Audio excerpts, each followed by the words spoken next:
Estamos muito felizes porque estamos na casa do Pai, nosso primeiro sábado do ano 2024, a nossa primeira escola sabatina no melhor lugar, que é a casa do Senhor.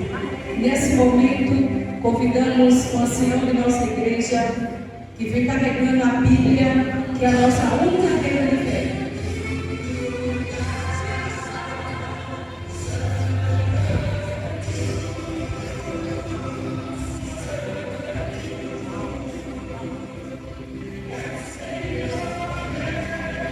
A escola sabatina é considerada o coração da igreja. Nela, nós confraternizamos, nós buscamos a presença do Senhor e nós aprendemos a cada dia como viver em comunidade cristã. Dentre as múltiplas atividades da escola sabatina, temos as nossas lições, que nos ajudam a fortalecer o nosso crescimento espiritual. Entre elas, gostaria que a classe do Louvor por Berço possa entrar representando a sua classe. Convido a Sarinha.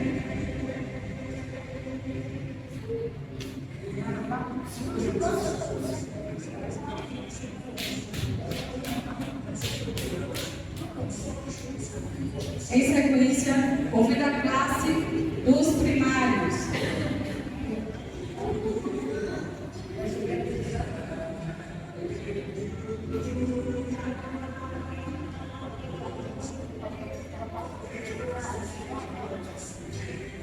Classe dos juvenis.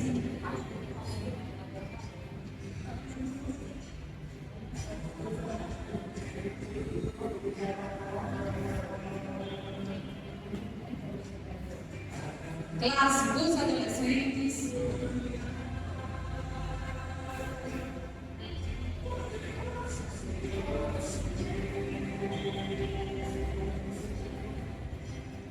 Classe dos jovens.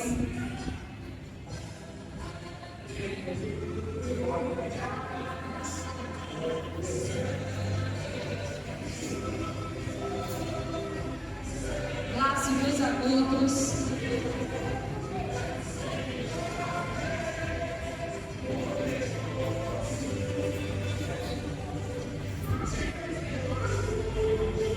E convidamos nesse momento a nossa diretora, Manuela, a nossa diretora da Escola Sabatina 2024.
Bom dia, feliz sábado.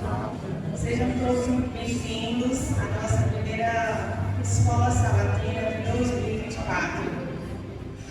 Vou ler breves palavras. Esse é o primeiro sábado de 2024 e temos o privilégio de começar um novo ano para caminharmos juntos com a igreja do Senhor e nossos irmãos, todos juntos na igreja.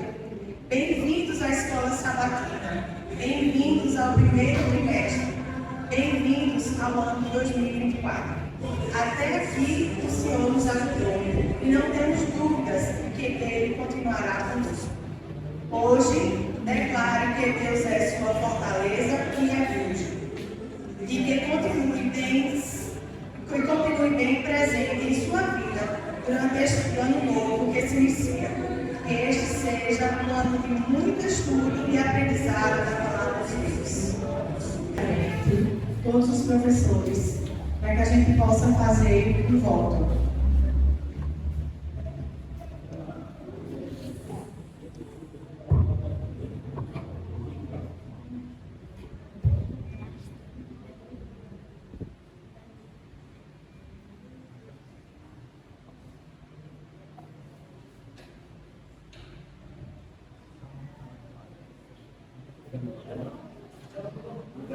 Leonor, os professores,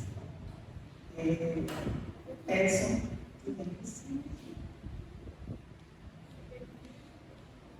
Sibeli,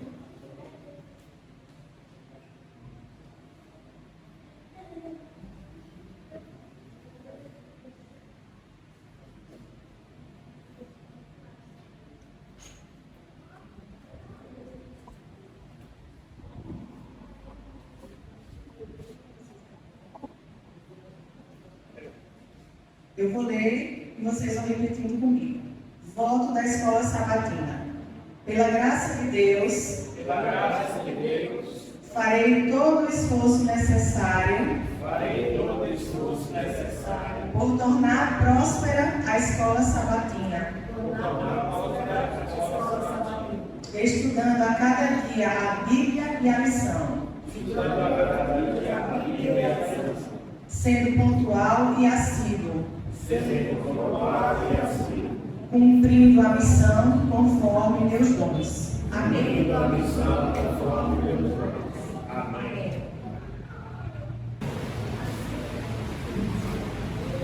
Um jovem, com seu violino, apresentava seu primeiro recital.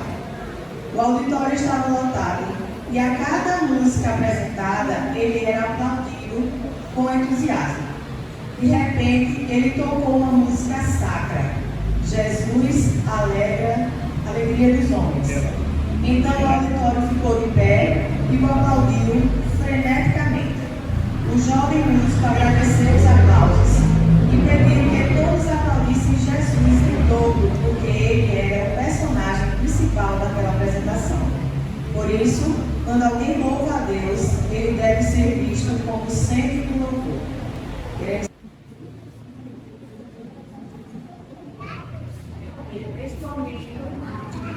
Nesse momento, eu irei apresentar os professores e os alunos das suas respectivas salas. Porém, aqueles que não estiverem na lista, vocês podem me procurar para que a gente inclua depois, certo? Da chamada. As professoras Jéssica, Stephanie e Sibeli, que são rol de berço, juvenis e primários. Adolescentes, professor José Mário.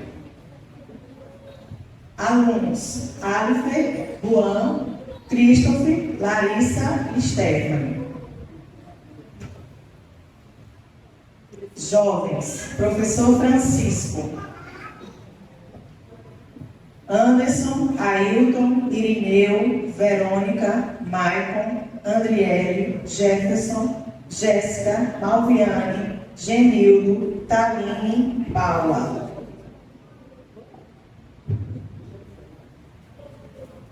Maurício, Manuela, Samuel, Cristiano, Gislene e Patrícia.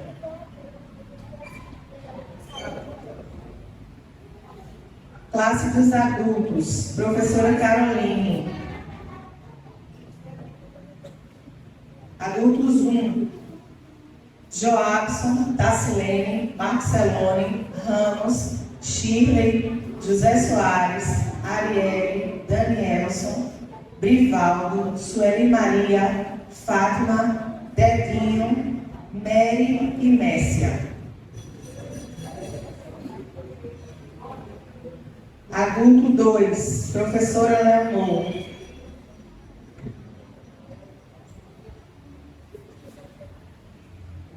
Alunos: Josuel, Rubiana, Fabinho, Rita, Eugênio, Lindalva, Maria José Lorena, Maria Luísa, Pedro Félix, Eliette, Cosma e Maria José de Oliveira. Severina Mil, Admilson e Cláudia.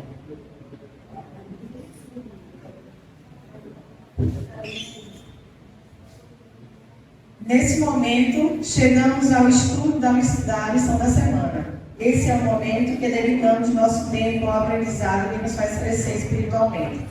Embora tenhamos estudado durante a semana a lição, a recapitulação é importante, porque aprendemos pela participação de todos a mensagem divina para todos nós.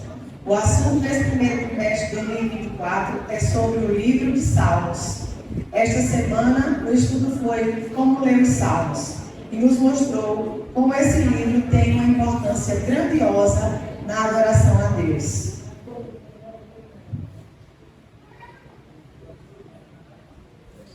Oremos. Senhor nosso Deus, queremos te agradecer, ó Pai, por estarmos aqui mais uma vez em tua casa de oração, para nesse momento, Senhor, recapitularmos a lição. Que o teu Santo Espírito ilumine a nossa mente e o nosso coração, para que tenhamos entendimento da mensagem que o Senhor quer nos passar, para que possamos não só ouvir, mas também praticá-la. Fica com cada professor, abençoa cada um de nós, cada família aqui representada, e nos ajuda, Senhor, a compreender o propósito, vosso propósito da vida de cada um de nós.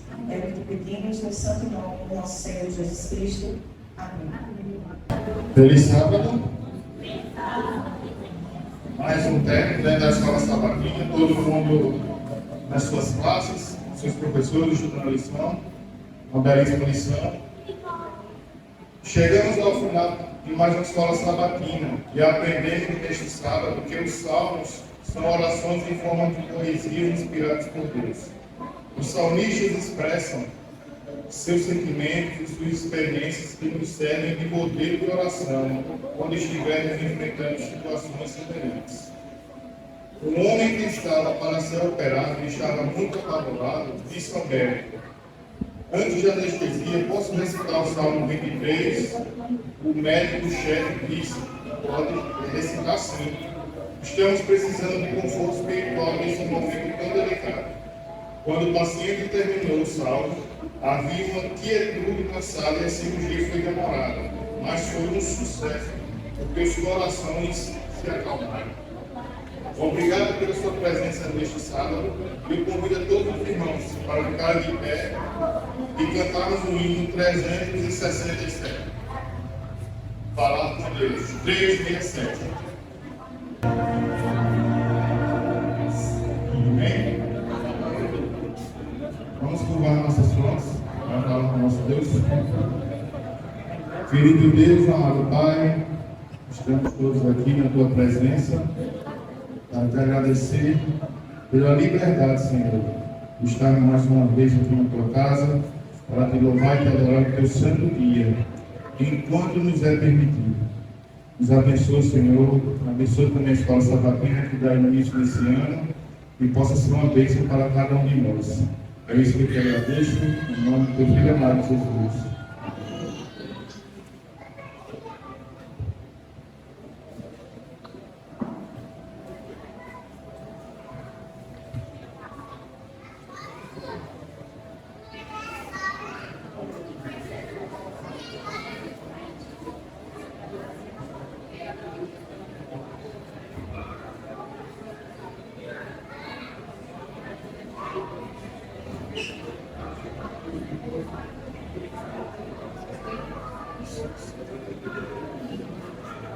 Compadece de mim, ó Deus, segundo a tua peculiaridade e segundo a multidão das tuas misericórdias.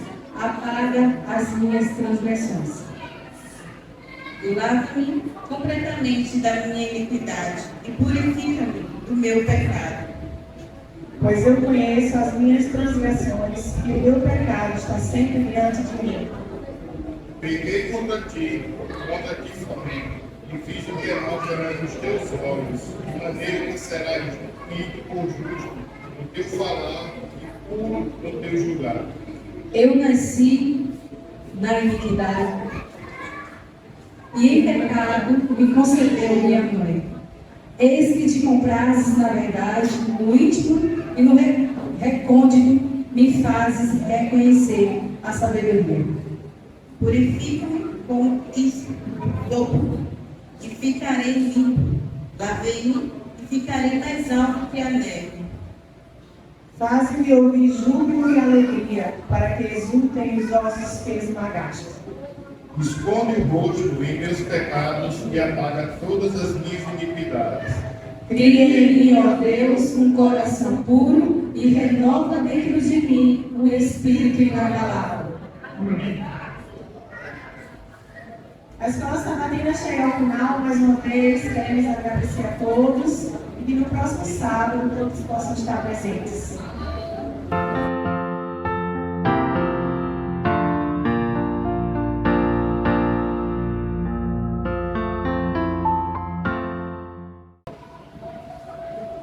Bom dia. Bom sábado a todos. Primeiro sábado do ano.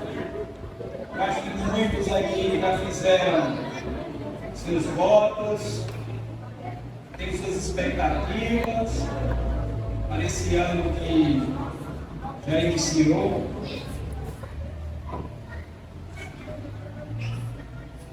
Muito bem.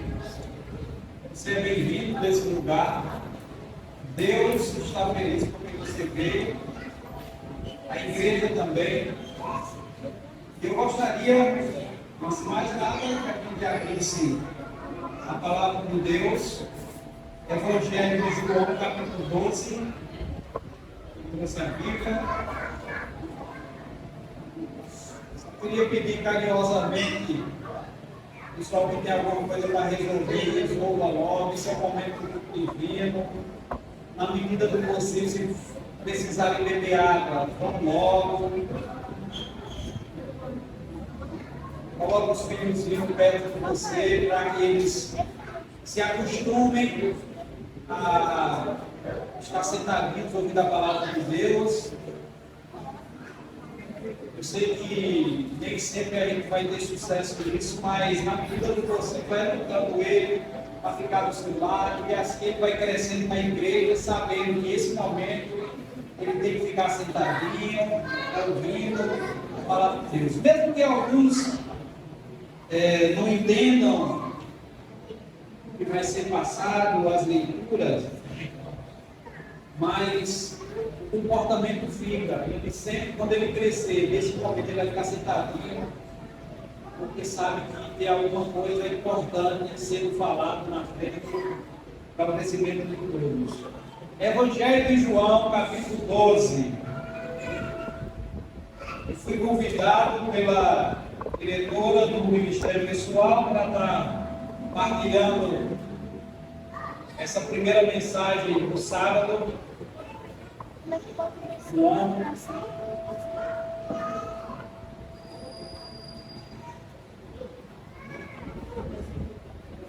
Eu pesquiso sobre muita coisa em relação à Bíblia, principalmente na área do Antigo Testamento, mas várias histórias aqui do Novo Testamento, elas nos trazem reflexões. E eu trouxe para vocês essa história hoje. Eu acho que é bastante primordial para a gente aprender alguma lição. Você que está quente aí, é que teve um probleminha sábado passado de superaquecimento, os condutores fornecidos pela Celpe, que agora é Neoenergia, mas eu já providenciei essa semana, estou esperando o retorno deles, eles têm que trocar o padrão tem que trocar o cabeamento, tentei colocar pelo menos 3 para funcionar outro, mas não deu certo. Mas vai dar. Vamos lá. Vou ler com vocês até o versículo 8. Que a gente vai ler o texto, tentar explicar o que está acontecendo, tirar algumas lições, aplicar essas lições, depois a gente vai para casa almoçar, refletindo naquilo que foi lido. 6 dias, verso 1 do capítulo 12. 6 dias antes da Páscoa, foi Jesus para Betânia, onde estava Lázaro, a quem ele ressuscitara dentre os mortos. Deram-lhe, pois, ali uma ceia. Marta servia, sendo Lázaro um dos que estavam com ele à mesa. Então Maria, tomando uma libra de bálsamos de nardo puro, muito precioso, ungiu os pés de Jesus e os enxugou com seus cabelos. Encheu-se toda a casa de perfume do bálsamo. Mas Judas Iscariotes, um dos seus discípulos, que estava para traí-lo, disse: por que não vendeu esse perfume por 300 denários e deu aos pobres? Isso disse ele, não porque tivesse cuidado dos pobres, mas porque era ladrão. E tendo a bolsa, tirava o que nela lançava. Jesus, entretanto, disse: deixai-a, e ela guarde isso para o dia em que me embalsamarem, porque os pobres sempre o tendes convosco, mas a mim nem sempre me tendes. Então, falei só que você fechasse os seus olhos agora, e com Jesus, a gente já orou os joelhos aqui, intercedendo para que entendêssemos a tua palavra. Lemos agora o texto que vamos refletir nesse momento. Que teu Espírito, ele traga as lições que são oportunas para esse momento, dessa história, em nome de Jesus. Eu me movimentar pouco porque amanheci com torcicolo, quem já teve sabe quando é bom, aí vamos lá.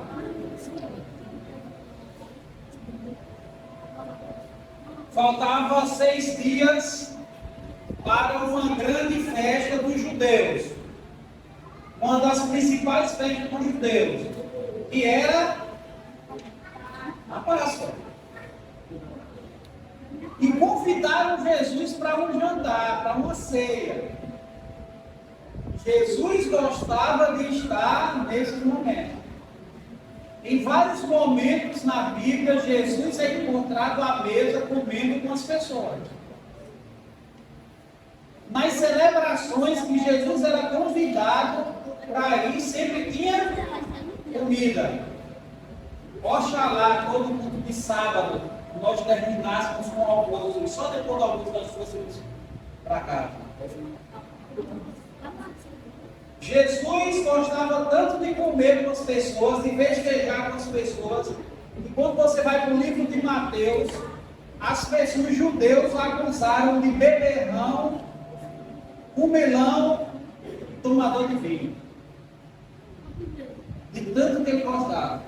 Jesus gostava de confraternização. Jesus gostava de festa. O primeiro evento público de Jesus em seu ministério foi aonde?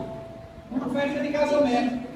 Jesus gostava desse momento, porque esse momento une as pessoas. A comida une as pessoas. Naquele tempo tinha pouca comida. O acesso à comida era muito limitado, então esses momentos eram muito preciosos para eles. E Jesus agora estava sendo convidado, foi convidado e foi para um evento, uma ceia, na casa de Lázaro, lá na aldeia de Betânia. E se vocês lembrarem bem da história, um capítulo antes, Jesus vai até Betânia, Lázaro morre, o que acontece? Jesus vai lá e ressuscita. Lázaro recebe algo que ninguém mais poderia dar, a vida. Uma bênção que a gente não tem nem como mensurar. Ele recebe. Qual é a primeira coisa que Lázaro faz ao receber a bênção de Deus? Ele chama o autor da bênção para festejar. Isso já nos ensina algumas lições que são preciosas. Muitas vezes a gente recebe as bênçãos de Deus, mas a gente não convida Deus para festejar essa bênção. Lázaro colocou o autor da bênção como prioridade no ato que ele fez. Então Jesus foi convidado. Isso mostra que Lázaro e sua família, eles tinham um coração grato a Deus. Um coração grato. Jesus não pediu, olha, eu ressuscitei você, agora prepara um almoço para mim. Jesus não pediu. Mas ele, com o coração tocado, ele foi lá e fez isso. E Jesus, como nunca recusou um convite desse, Jesus foi lá para aquela ceia. Quando chega naquela casa, naquela ceia, Jesus, os discípulos, a família de Lázaro, e eu penso que alguns outros convidados estavam ali. A Bíblia dá alguns detalhes. Ela diz que Marta estava servindo.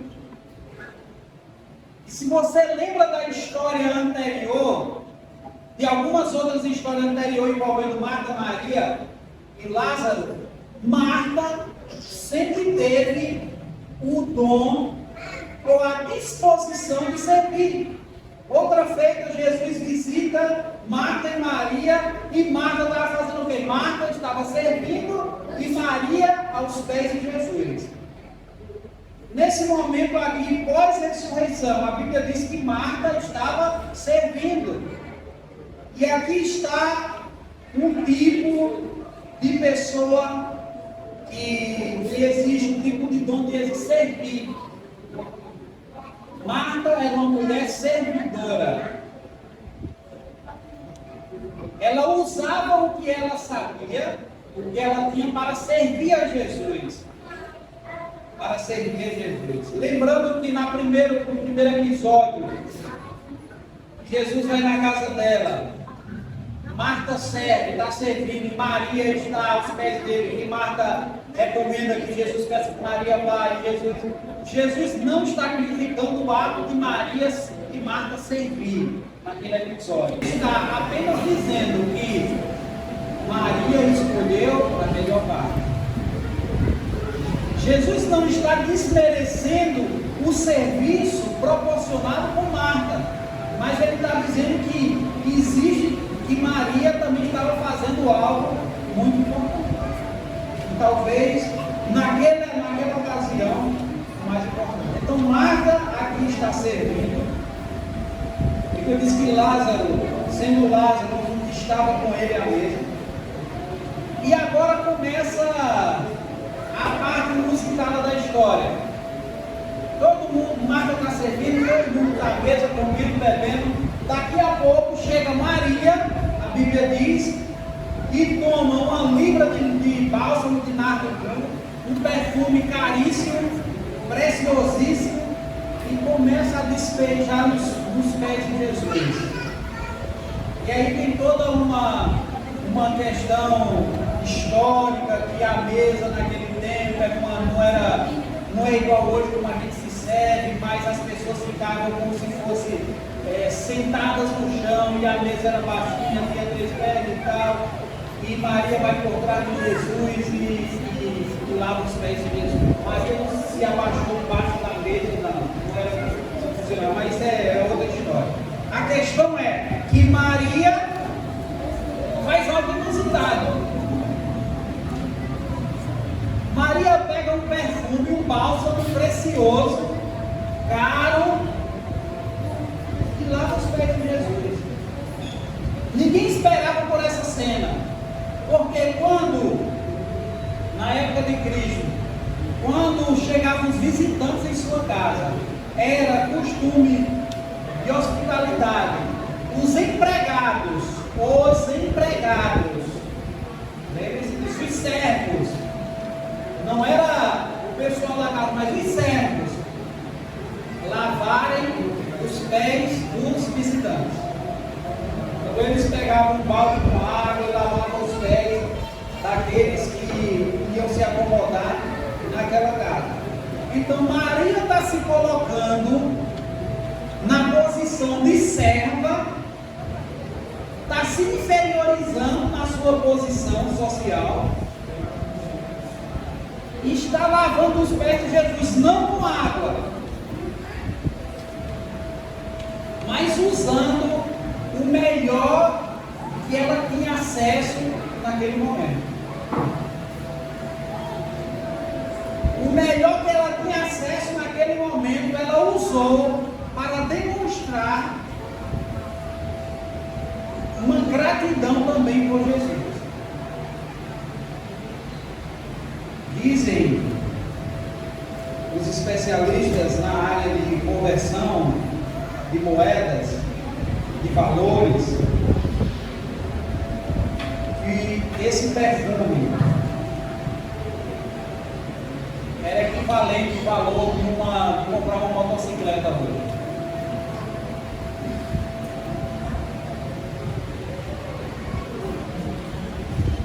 E ela pega aquilo que é precioso. Talvez todo o dinheiro que ela tivesse juntado naquele momento, ela vai e compra e lava os pés de Jesus. E essa cena dela lavando os pés de Jesus é uma cena que está cheia de questões históricas e culturais. Como a dona da casa, uma das donas da casa se põe no lugar de um escravo, de um servo, para lavar os pés de uma pessoa, substituindo a água por perfume. É algo que não dá para a gente compreender. Em uma sociedade capitalista na qual vivemos, é algo que não dá para entender. Se na nossa sociedade capitalista, mas que tem um bocado de benefício, a gente não faria uma coisa dessa, imagina uma sociedade daquela, onde as pessoas tinham pouco acesso à comida e a valores. Alguns historiadores contam que na época de Jesus, alguns judeus só por conta da escassez de alimentos e da falta de dinheiro para comprar esses alimentos. Como é que a gente pode processar a informação que a mulher talvez pegue todas as suas reservas financeiras,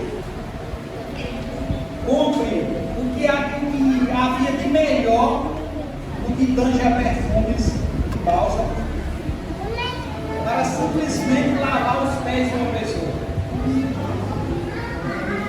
E aqui a gente pode trabalhar na seguinte linha: um coração que é grato a Deus, um coração agradecido a Deus, ele faz o que é necessário para agradar a Jesus. Ele faz o que é necessário.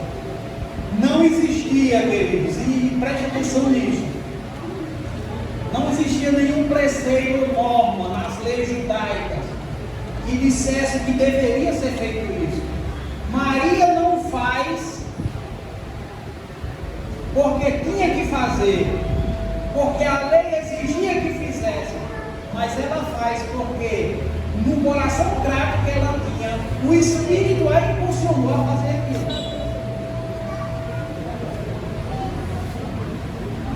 Nós vivemos numa sociedade mesquinha, capitalista mesquinha, uma cultura em que você tem que acumular, uma cultura em que quanto mais você tem, mais você vale, uma cultura que o que importa é o dinheiro.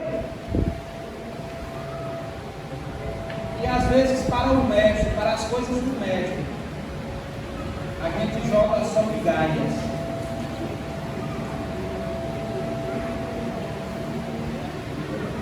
precisa de lei, de norma, de estatuto, para demonstrarmos a nossa vida, o tamanho da nossa gratidão a Deus. Porque o coração grato a Deus, naturalmente, ele vai agir de forma que demonstre aquilo que está em seu coração. A história seria bonita se parasse por aí. A gratidão de uma mulher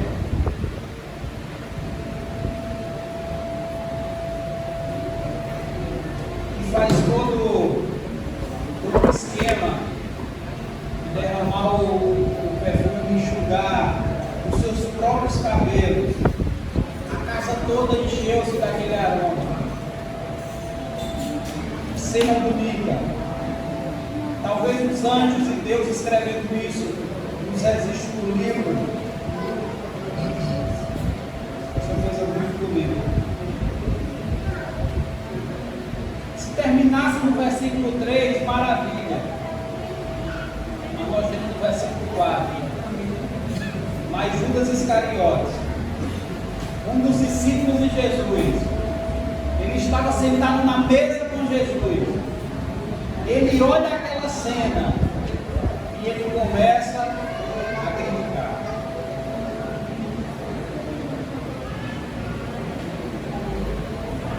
Por que não vendeu esse perfume por 300 denários?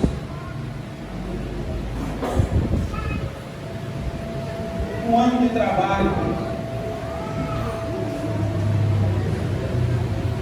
Não deu aos pobres.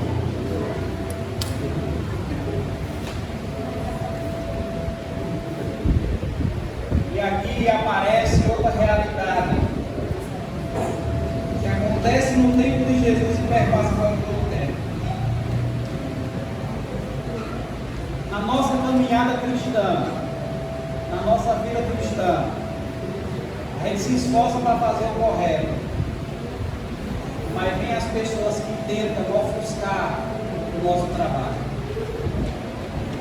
Surgem aqui os críticos. Surgem os críticos. A mulher estava fazendo uma coisa belíssima. Judas disse: por que ela está fazendo isso? Que mulher ignorante. Ela não pensa não. Não podia vender tudo isso aí. O salário hoje é 1.400. O ano de trabalho está quanto hoje? 16 mil reais. Seria mais ou menos o valor equivalente daquele perfume. Como é que ela pega toda essa quantia e desperdiça? E se você parar para pensar, tem um pouco de lógica no que Judas está falando. Imagina você pegar um ano de trabalho, o equivalente hoje a 16 mil reais, e dá para os pobres. De cesta básica, quantas cestas básicas não dariam para fazer? Quantas sopas comunitárias não daria para a gente fazer?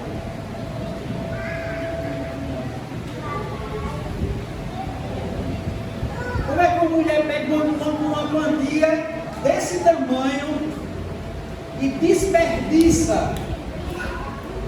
Porque o perfume, ao ser lançado, ele evapora.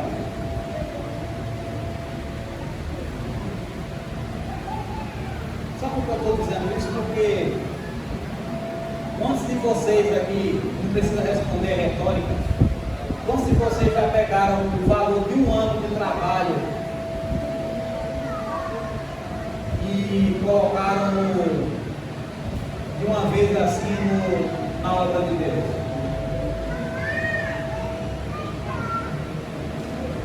Essa mulher pegou o valor de um ano de trabalho, o melhor que tinha, jogou aos pés de Jesus. Nós vivemos uma sociedade uma cultura utilitarista. E aqui eu não estou sendo crítico, e ao mesmo tempo estou sendo crítico, não as pessoas, mas a cultura. Nós não valorizamos o melhor, sabia disso? A gente valoriza o menor preço. Já prestou atenção nos brindes que a gente dá às pessoas? Já prestou atenção? Quando a gente vai fazer um movimento, vai dar brinde no evangelismo, o que é que a gente compra? A gente compra aquelas vasilhas, né? De R$ 2,99, que eu não sei mais nesse tempo. A gente vive numa sociedade que a gente costuma dar o pior para as pessoas. Quando a gente vai, tem a recolta de roupa, tem tudo, o que é que a gente faz? A gente pega uma roupa usada e dá. Por que você não compra uma roupa nova e dá para as pessoas? Vamos fazer a campanha aqui de cesta básica na igreja. Aí você traz o quê? Você traz o alimento mais barato que tem. Você traz uma fuba. Que ontem estava com promoção no mercado aí por 89 centavos. Você traz uma fuba. Você não quer trazer um quilo de feijão. Eu nem sei quanto está o quilo de feijão, mas eu acho que está mais de R$5. 8,50? Quando a gente faz uma arrecadação para a cesta básica, quantos quilos de feijão tem, quantas fubas tem, quantos quilos de açúcar tem? Sabe por quê? Porque a gente não gosta de dar o melhor. Não, certo, eu estou falando para as pessoas que têm condições. Porque tem pessoas que têm condições e mesmo assim trazem um tipo de fuba. Tem pessoas que não têm condições e não trazem nada, mas Deus sabe.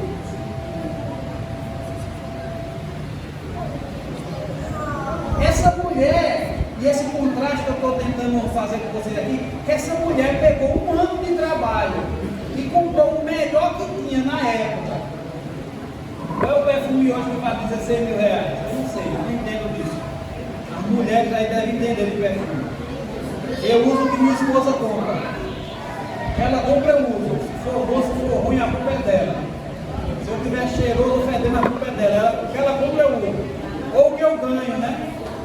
De vez em quando eu ganho um. Mas a questão é que eu estou trazendo a reflexão de vocês. A pessoa deu o melhor que ela tinha para Jesus. Mas surgiu pessoas criticando. E outra coisa, a pessoa que criticou não eram, pasmem, não eram os fariseus, não eram os escribas, provavelmente não estavam lá, mas foi Judas. Quem era Judas? Foi a igreja. O membro da igreja. Às vezes a gente está fazendo tudo, o melhor que a gente está fazendo o melhor que a gente sabe, o melhor que a gente tem. Aí vem uns infelizes e começam a criticar o trabalho que você está fazendo. Infelizes porque uma pessoa que tira seu tempo para criticar o trabalho que os outros estão fazendo de bom é infeliz, só pode ser infeliz. Se ele fosse feliz, ele estaria ali se importando com ele. Eu não estou aqui para maquiar nada, tem isso dentro da igreja. Às vezes você está trabalhando na sua função, você dá o seu melhor, mas ainda tem gente criticando. Agora preste atenção, quem é que critica? Geralmente são as pessoas que não contribuem com nada. Quem critica geralmente são as pessoas que não produzem nada. Quem critica geralmente são as pessoas que não fazem nada e vivem só para criticar. Algum tempo atrás, alguém foi reclamar o pastor do distrito e fez uma crítica ao pastor e, ao meu respeito. O pastor depois veio falar comigo. E a crítica foi, na realidade. A crítica foi, eu também não sei quem foi, a pessoa disse no meio anônimo, o pastor também não falou, disse no meio anônimo também. Disse assim, não, é porque o ancião da igreja faz muita série de estudo e eu não gosto, eu quero que tenha louvorzão. Eu fiquei até chateado com o pastor, né? A gente aceita a crítica quando a crítica. Eu disse ao pastor, se a crítica fosse por várias coisas e defeitos que eu tenho, que eu sei, eu ficaria calado, não está certo, eu tenho que melhorar. Mas a pessoa criticar por uma coisa boa que a gente está fazendo é complicado. Então existe isso. A mulher estava fazendo o melhor que ela tinha e como líder da igreja, um discípulo de Jesus foi e criticou ela. Mas a história também não termina aí. Sabe por quê? A história, ela não dá o detalhe que eu vou dizer agora, mas ela subentende isso. A mulher não ouviu a crítica. Ela continuou fazendo o que ela estava disposta para fazer. Sabe por quê?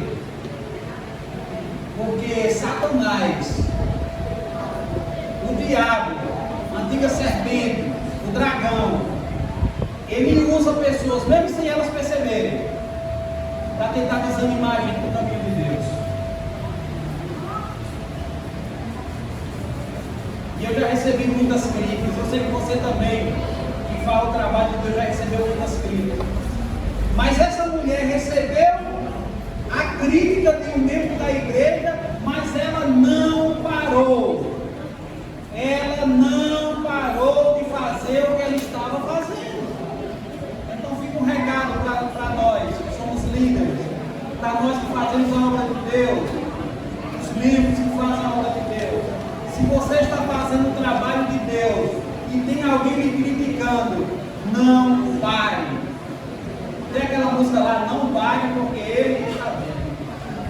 O que importa, queridos, o que importava para aquela mulher não eram os discípulos, o discípulo que estava criticando. O que importava para aquela mulher era que Jesus estava aceitando o seu presente. Não importa quem está te criticando porque tu vem todos os dias para a igreja. Não importa quem está te criticando porque só tu da tua família é da igreja. Não importa quem está te criticando porque tu está fazendo isso na igreja. Importa que Jesus está aceitando a tua adoração. E para agradar, nós só precisamos agradar a Ele. Não tem que agradar as pessoas porque não vamos conseguir. Você agrada um, desagrada o outro. Você coloca o ar-condicionado aqui em 16, apesar de estar muito frio, aí você coloca em 23, está muito quente, não consegue agradar. Foque a sua vida em agradar a Jesus. De Jesus, os discípulos vão olhar. Se você ainda não recebeu crítica como crente, como cristão, você vai receber. É você fazendo o trabalho e recebendo crítica. Mas não se importa com isso. Deus, Ele está recebendo o seu presente, a sua adoração. E quem aprova e quem desaprova não é a igreja, não são os líderes, não é nem o membro da igreja, não é Judas Iscariotes, é Jesus. E para fechar com a cara de Judas, Jesus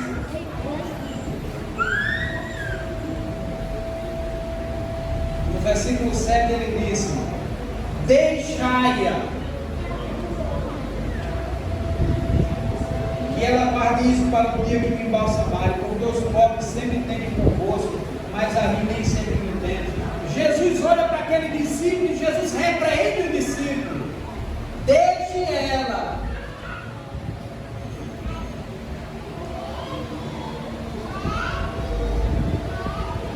No final da história vocês conhecem. Uma mulher convertida de um traidor declarado. A mulher convertida, a mulher que se colocou na posição de serva, a mulher que se colocou na posição de escrava, ela agrada a Deus. A mulher que estava fazendo serviço, ela agrada a Deus.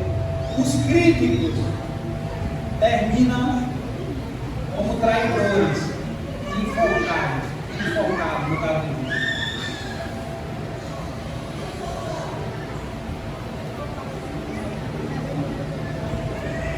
Jesus repreende o crítico e exalta aquela mulher,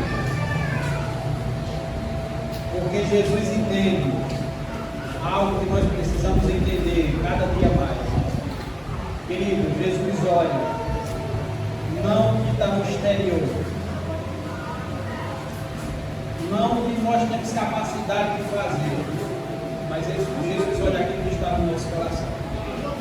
Jesus olhou para o coração daquela mulher e viu um coração agradecido, uma adoração sincera, e Jesus aprovou. Jesus olha para o coração de Judas. Qualquer outro poderia olhar e dizer, não, ele está se preocupando com os pobres. Mas João, que escreveu, João coloca a notinha dizendo, ele não estava preocupado com só porque ele era ladrão. Tudo que colocava na bolsa, ele tirava. Jesus conhecia o coração de Judas, aquele com aparência de santo, aquele que aparecia ser o mais corretinho, sensato, era o ladrão da história. E aquela mulher que parecia ser uma escrava, sai como exaltada, porque ela agradou a Deus. Deus está olhando o coração. Eu consigo ver o rosto de você, mas eu não consigo ver o coração. Eu posso fazer um julgamento através do rosto de vocês, mas não consigo fazer do coração. É por isso que a Bíblia diz que a gente não pode julgar nesses casos, porque a gente vê o exterior, Deus no coração. Nesse ano de 2024, nosso coração seja cheio de gratidão. E essa gratidão externada, ela se transforma em atividade de adoração para Deus. Deus te abençoe. Deus abençoe a sua família. E Deus abençoe essa igreja.